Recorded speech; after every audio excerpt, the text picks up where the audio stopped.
Yo, YouTube, what's up with your boy, Sports and Fitness Rants? I'm back, guys. Click that like button, subscribe to my channel. What's up, guys? Welcome back, man. Welcome back. Good morning or good evening, whatever it is, wherever you're from.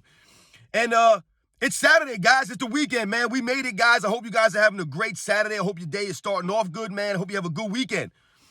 I want to thank you guys. Shout out to the Philippines, man. I noticed that the Philippines was like the second most place where I'm getting the second most views from and things like that after the United States, man. So shout out to the Philippines, man, for watching my videos, for subscribing, for commenting, all the love, guys. I really appreciate it, man. So shout out to the Philippines, man, everybody out there, man. And in this video, guys, I want to talk about something that really bothers me, man, and that's the fact that people will often try to bring up when Michael Jordan retired in 1993, and then they bring up the 1994 Bulls only winning 2 less games to somehow knock Michael Jordan's greatness or his impact on the Chicago Bulls, man. So we're going to talk about that, guys, in this video. That really bothers me, man, that nonsense. But as usual, you guys know what to do, man. Turn the volume all the way up. Hit that play button. Listen to my voice, guys, right? Listen to the information I have to tell you guys. Got some good information. Got the facts for you guys. And you guys know that, man. So turn that volume all the way up. Hit that play button. And let's roll. So yes, guys, listen, man. This nonsense that people will often try to say about the Bulls in 1994 only winning 2 less games than the previous season when Michael Jordan retired. They really try to bring this up all the time. It's very frustrating, and it's annoying to hear this nonsense. And they try to say that to knock Michael Jordan somehow. I don't know how that's knocking Michael Jordan, that the Bulls only lost 2 less games or they only won 2 less games. But they really will use that to try to somehow show that Michael Jordan wasn't that great, or his impact on the team wasn't that great, or that the team was a lot better than people will try to make it seem. But listen, guys, let's start from the top here. When we think about that, right? And we think about that statement, the Bulls only winning 2 less games. Yes, that is true. They won 57 games in 93. They won 55 games in 1994. Yes.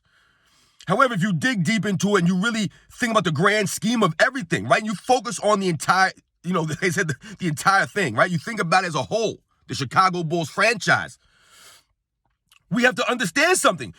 This is what we have to focus on, guys. When people make that statement to you, if someone ever says that to you guys, I want you to say this back to them. From 1989 to 1993, guys, the Chicago Bulls went to 5 straight Eastern Conference Finals and won 3 straight championships, right? A 3-peat. They were a dynasty, a literal dynasty. The first dynasty that we had seen since the Showtime Lakers. The first team to win 3 championships in a row since the Celtics of the 60s. 5 straight Eastern Conference Finals, 3 straight trips to the NBA Finals, and 3 straight titles. That was with Michael Jordan on the team, guys. The very next season, you remove Michael Jordan in 1994, the Bulls get bounced out in the second round. In the second round. So they went from literally going to the Eastern Conference Finals for 5 straight years, winning 3 straight championships. They were the defending champions in 1994. And they got bounced out in the second round. So they went from dynasty to second round exit. That's a huge drop-off, guys. That's way more significant than 2 wins, man. Do not talk to me about 2 wins. I told you, guys, if someone ever tells you the Bulls only won 2 less games when Michael Jordan retired to try to somehow, like I said, tear down Michael Jordan, explain to them that they're missing the grand picture, the whole grand scheme of things here. They're missing the entire picture. Tell them the Bulls went to 5 straight Eastern Conference Finals and won 3 titles in a row. They were a dynasty with Michael Jordan. Without Michael Jordan, they're a second-round exit. They are a regular playoff team. They're not a championship contender without Michael Jordan, guys. And, I'm sure some people are trying to say that they should have beaten the Knicks in the second round and they got gypped and there was a bad call. They should have won and blah, that stuff, that nonsense, man. You can literally say that about almost every single playoff series in NBA's history. A call didn't go this way, a call didn't go that way, or someone got injured and they didn't play and that's why this team lost. You can make excuses all the time. I've told you guys many times, if you're looking for an excuse, you will find it. The fact remains that in that series, the home team won every single game against the Knicks. They won every single game. The home team won. The Bulls lost in a 7-game series. Toni Kukoc had to bail them out at the end of one of those games. So don't talk to me about a foul call at the end of a game that cost them a game. Toni Kukoc had to basically bail them out in a game. They would have been down 3-0 without Toni Kukoc hitting that shot that Pippen didn't get picked for, that he cried and pouted about. But when you think about that series, guys, let's think about Game 7. Let's think about a Game 7. Let's just focus on Game 7 because this is where Michael Jordan would have came into play here. This is where the Bulls missed Michael Jordan. In Game 7, what did Scottie Pippen do? I believe Scottie Pippen went 8 for 22 from the field, scored 20 points. I believe he had like 16 rebounds. He had a solid game, but he did not have a great game. And the Bulls lost by 10 points. What did he shoot? Like 36%, 37% in a Game 7, 8 of 22. This was Scottie Pippen. This is who Scottie Pippen has always been. Look at that series against the Knicks, guys. Scottie Pippen averaged 21 points a game on 40% shooting. That's who Scottie Pippen was. He was never consistent. And I've told you guys about this in past videos.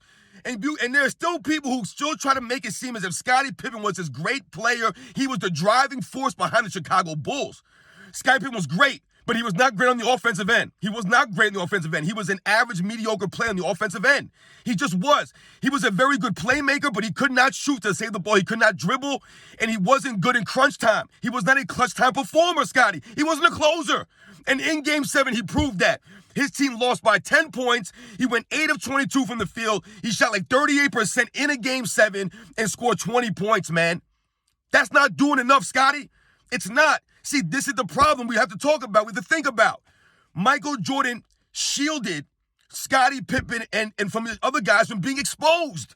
Scottie Pippen got exposed, man, as not being a solid offensive player, a solid offensive option, a closer, a real leader. He wasn't any of those things. He just wasn't. He got exposed in that series. Michael Jordan and the Chicago Bulls, right? When Michael Jordan was on the Chicago Bulls, he never lost to the New York Knicks in the postseason. Not one time, guys. He beat them in 89. He beat them in 91. He beat them in 92. He beat them in 93. He beat them in 96. 5 different times he faced the Knicks in the playoffs, Michael Jordan, the Bulls. Never lost to them once, guys. Not one time. As soon as he retires, the next season, the Knicks beat the Bulls. I mean, come on, man. You can't make this stuff up. Scottie Pippen needed to average about 25, 26 points a game on about 45, 46% shooting for the Bulls to win that series. But he couldn't do that because that's not who Scottie Pippen was. He was being carried by Michael Jordan offensively his entire career. Yes, Scottie Pippen can give you 17, 18, 19, 20 points maybe. But like I said, it's going to be at a 41% shooting or 42% shooting or 39% shooting. Maybe he'll give you 44 or 45%. But those are rare games, man. He's not consistent. He's just not. So when people try to make it seem as if the Bulls winning only 2 less games somehow is a knock on Michael Jordan, what you're actually doing is you're actually making my point about Michael Jordan without even realizing about how great Michael Jordan was and how he improved his teammates. Because if we think about the Bulls winning 55 games that next season, right? I think they added, the roster was a little bit different, guys, but they added someone like a Toni Kukoc, who is a solid player, right? So you added Toni Kukoc now. I believe they added someone like a Steve Kerr, a Pete Myers. I think Luke Longley was on that team, right? That was on the 93 team. I believe Bill Wennington was on that team that wasn't on the 93 team. So they added some solid role players to fill Michael Jordan's role, right? But you still had Pippen, you still had Horace Grant, right? You still had Bill Cartwright, you still had John Paxson, you still had B.J. Armstrong. You still had the guys there, the core was still there. These guys who were learning from Michael Jordan over these years. That was why they were able to win 55 games, along with Phil Jackson doing an excellent coaching job that season.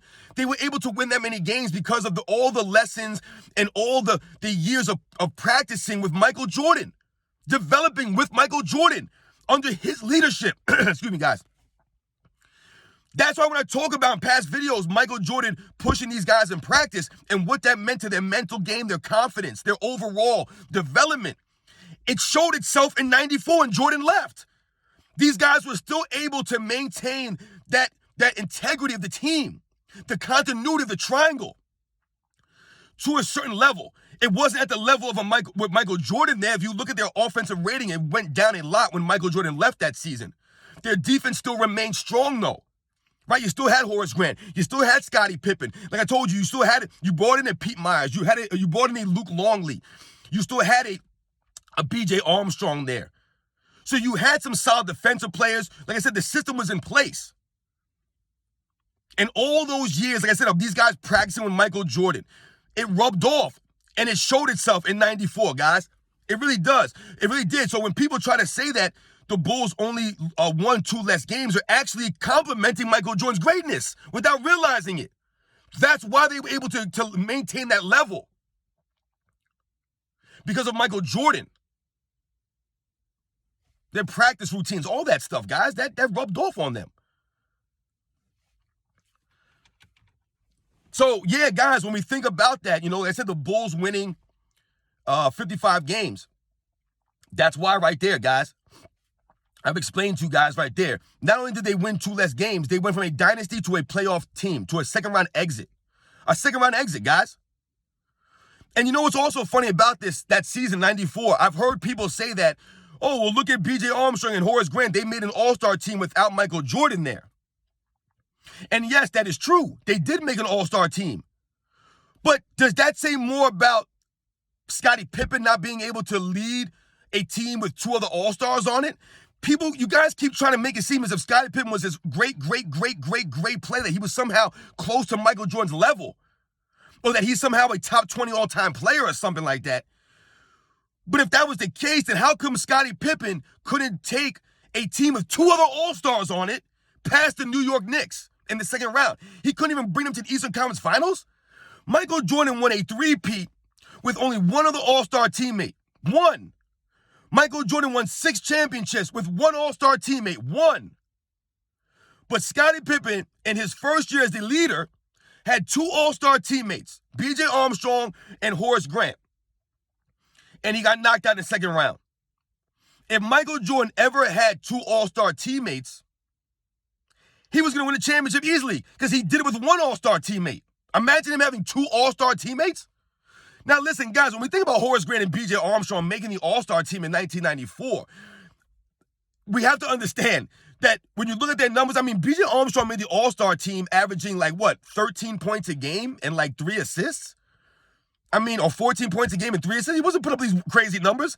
Those are not all-star type numbers. If you look at Horace Grant, he averaged, I believe, 15 points and 11 rebounds, which is a solid double-double. But those are not all-star numbers, guys. Someone averaging 15 points and 11 rebounds, or someone averaging 14 points and 3 assists, those are not all-star numbers if you think about it. Right? If someone averaged that for their career, then I go to the Hall of Fame. But what we have to understand, though, too, is that the Bulls, like I said, were a dynasty. They were coming off 3 straight champs. They were the defending champions in 1994, guys. Even without Michael Jordan being there, they were still the defending champs, and they still had a lot of respect. So B.J. Armstrong and Horace Grant making the all-star team was almost like they threw them a bone because they were the defending champs, right? They were having a good season. I'm sure people were surprised that the Bulls were staying relevant or competitive without Michael Jordan. Absolutely. But the Bulls were predicted to win 50 games that season without Michael Jordan. They won 55. So there wasn't really much of a difference what people expected of the Bulls that season without Michael Jordan and what they actually accomplished. And like I said, if you think about, Pippen playing with B.J. Armstrong and Horace Grant, 3 all-stars, it was like the same case as the really good team or the championship team the next year. They might get an extra all-star nod on their team. Someone might make an all-star team because they're on the defending champs team. That's basically what that was. B.J. Armstrong and Horace Grant never sniffed the all-star game in their entire careers except for that season. But sometimes people try to use that to knock Michael Jordan, like these guys were better when Michael Jordan left. That doesn't make any sense. Just because you scored a couple of points more, that's what it was, maybe 1 or 2 points more, that doesn't mean you're having a better season, right? Because like I said, the Bulls only won 55 games as opposed to winning 60-plus games when Michael Jordan was there, right? The Bulls weren't winning championships anymore. They were done. They got knocked out in the second round to a New York Knicks team that they never lost to. Never lost to the Knicks. Now you lose to the New York Knicks. What's also interesting also, guys, if you think about it, we all have heard about that stat from 1990 to 1998, the Chicago Bulls with Michael Jordan. Remember, it's with Michael Jordan. Not the Chicago Bulls from 1990 to 98. It's with Michael Jordan. They never lost 3 games in a row. And why am I bringing that up, guys? Because in the 1994 season, the first season without Michael Jordan, the Bulls had 3-game losing streaks in the first 20 games. In the first 20 games. I believe they had a 5 or 6 game losing streak in that season, but they had multiple losing streaks of 3 games. Multiple. I believe about 4 or 5 different losing streaks of 3 games, guys.